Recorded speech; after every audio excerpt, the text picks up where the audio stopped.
Tax rates are rising at the highest level in New Zealand from 33% to 39%, which is pretty high. And so I figured I would take a moment today to go through and explain international tax planning for New Zealand residents, basically how to pay the lowest legal amount of tax possible for residents of New Zealand.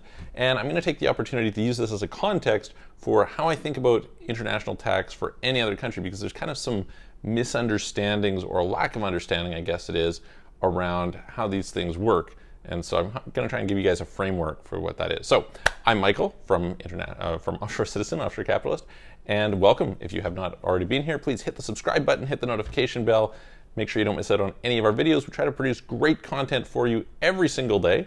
If you like the video, please share it with your friends. Check out some of our other videos, give it a thumbs up, all of that wonderful stuff. And if you would like help, here we help you with how to pay the lowest legal amount of tax possible. So international corporate structuring, international living, where to go, what is the best strategy for you to optimize your life, your business, your taxes, your asset protection, etc., and then help you to implement it. So forming companies, opening bank accounts, trusts, getting residencies, getting citizenships, getting unofficial citizenship by investments, all that kind of stuff. If you're interested, you can book a call with me, clarity.fm/Michael Rosmer. There's a link in the description below. Or you can check out our websites, offshorecitizen.net and offshorecapitalist.com. Well, let's dive into it. Okay, so New Zealand.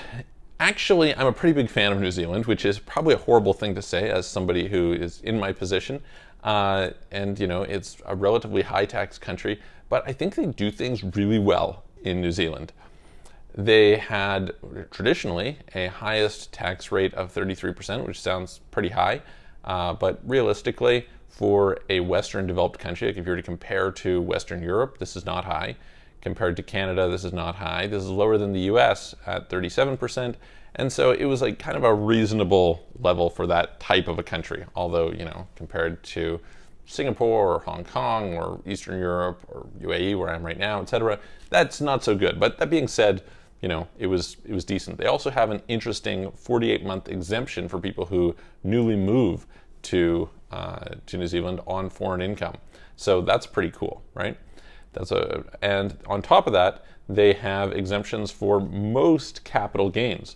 So by the time you kind of factor in all these things, that stuff is pretty good. But on top of that, I think they make their tax compliance logical, easy. For example, if you're on the pay system, then you don't actually have to file an end of the year tax return. So that's pretty awesome. The kind of pay as you earn system. So very, very cool. If you go through and read their documentation, it's certainly less convoluted. One of the things in my position is I read, you know, the documentation for a lot of different tax departments around the world, and they're one of these ones that just like lays it out in a simple way that works well. I'm a big fan. That being said, the highest tax bracket was 33%. It's now going up to 39% on income over 180,000 New Zealand dollars a year, which is certainly not a very high threshold at all. Their corporate tax rate is and has been 28%, which is pretty high. That's higher than, you know, most of Europe. It is higher than the US now. It's higher than Canada, sort of. It's, you know, it's some of the higher tax rates. So we're going to dive into, based on all that, you know, what might you do? So the first thing that I always think about when I'm kind of addressing these things is the residency of companies. So what you have to understand is anytime you're doing international structuring, international tax planning, you're concerned about the question of attribution. In other words, yeah, you can go to a domestic person and they can figure out how to maximize your write-offs, right? That's not really what we do.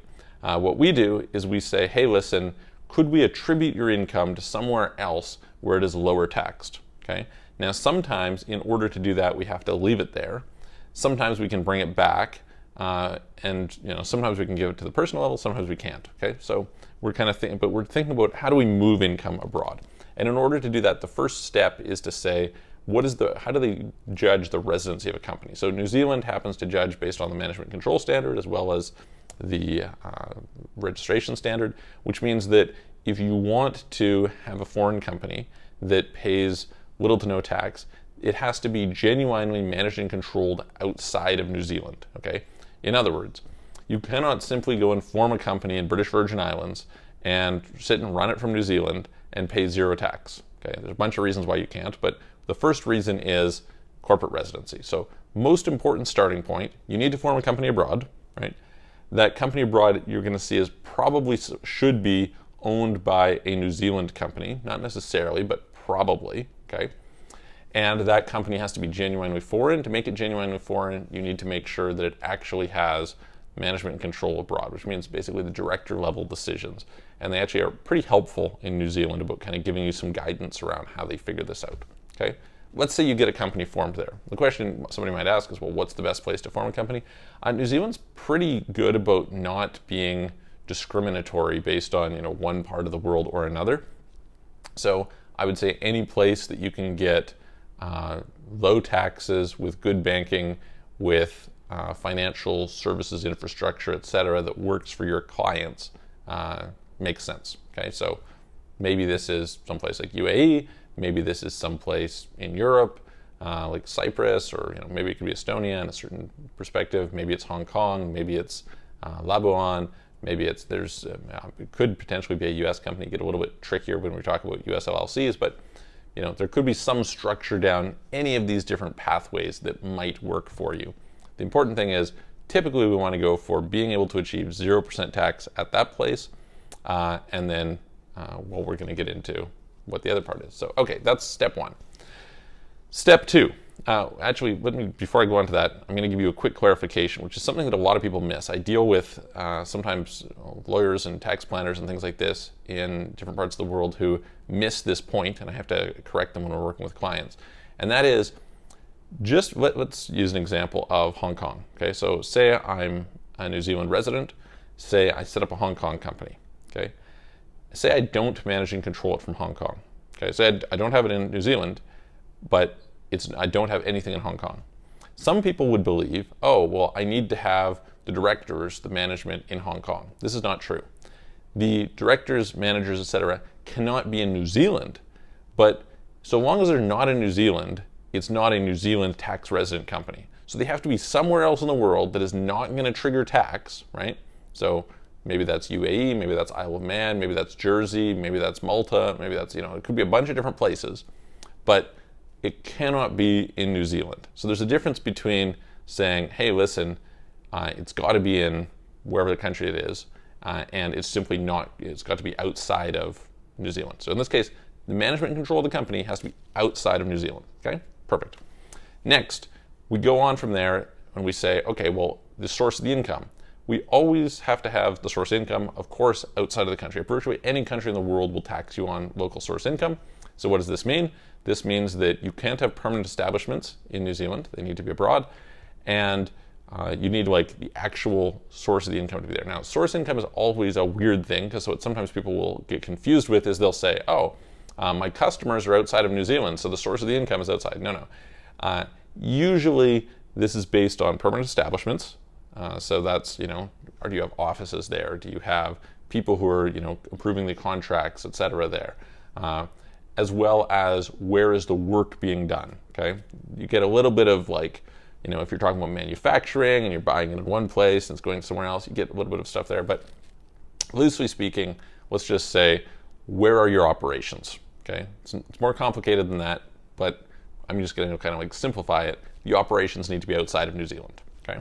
Perfect, great. So now we know, maybe we've hired a team of people around the world, freelancers who are running the business, etc. We have media buyers somewhere. We've got customer fulfillment. We've got whatever. They're outside of New Zealand. Okay, perfect. What's next? Now that we know that the income is abroad and the company is abroad, the company itself is not taxable abroad. However, now we come to the controlled foreign companies rules, okay, which are based on New Zealand shareholding. Now, the rules in New Zealand are that it's over a 50% threshold for a group of 4 or 5 New Zealand residents collectively, or if there's a single New Zealand shareholder who has over 40%, then it's a controlled foreign company. So in order to not be a controlled foreign company, you need to have less than 40% held by a single shareholder, or less than 50% divided between 4 or 5 shareholders, okay? All right, what if you're not in that situation? All is not necessarily lost. New Zealand actually has some fairly reasonable rules, okay? Much like Canada, they don't tax active incomes. They only tax passive income. So you can now be in a situation where you say, okay, great, I'm going to have my business is going to go and it's going to do whatever with earning income abroad in terms of like an actual operation, and I'm not subject to controlled foreign companies rules. Perfect. Okay. So what are we talking about now in terms of our structure? We're saying, okay, great, I'm going to set up a foreign company. The foreign company is genuinely going to be foreign. It's going to genuinely have foreign income. Now, I want to have it owned probably by a New Zealand company. Now, there's two reasons for this.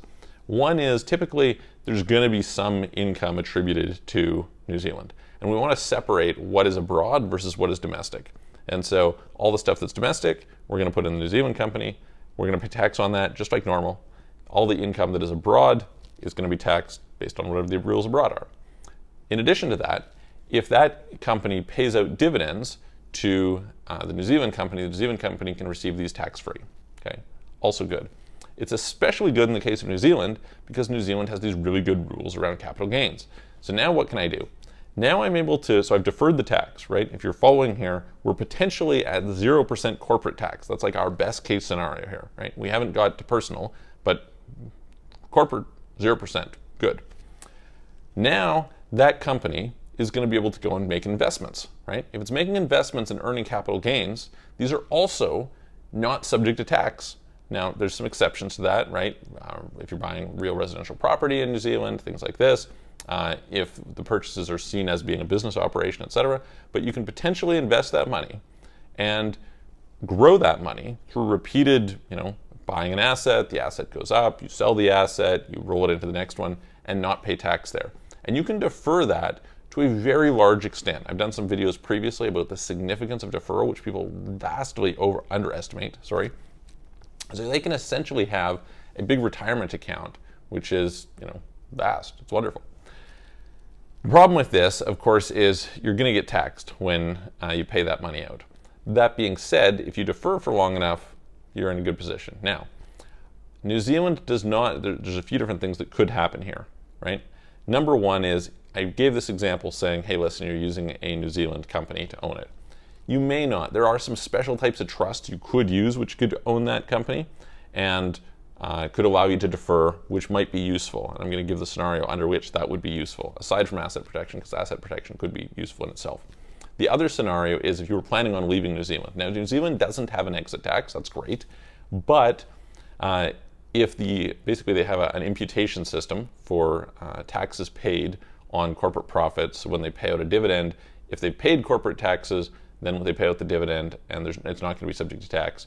But if they have paid the corporate tax, then it's not going to be subject to tax when they pay it out. If they haven't, they're going to be subject to a 30% withholding tax when you go out. So, okay, 30% is better than 39%, but 30% is pretty high. Now, maybe you could get that down under a tax treaty. You could, there's some things you could do. So certainly, as a New Zealand resident, you could basically accumulate all this wealth in a New Zealand company. You could move abroad to a country that has a favorable tax treaty, etc. You could receive dividends from that company, and you could receive that money at a much lower tax rate, potentially. Okay, that's possibly an option.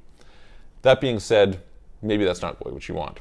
So if you didn't want that, then you would want to either have it in a trust or at least have it just be a foreign company that I guess you don't really necessarily need a trust. You could just own it directly. You say, okay, great, I'm going to wait until I'm going to move abroad, then I'm going to realize those gains. So that's kind of the international tax planning strategy for New Zealand residents from that standpoint. The other thing that can be done is you could potentially gain access to the money for investment.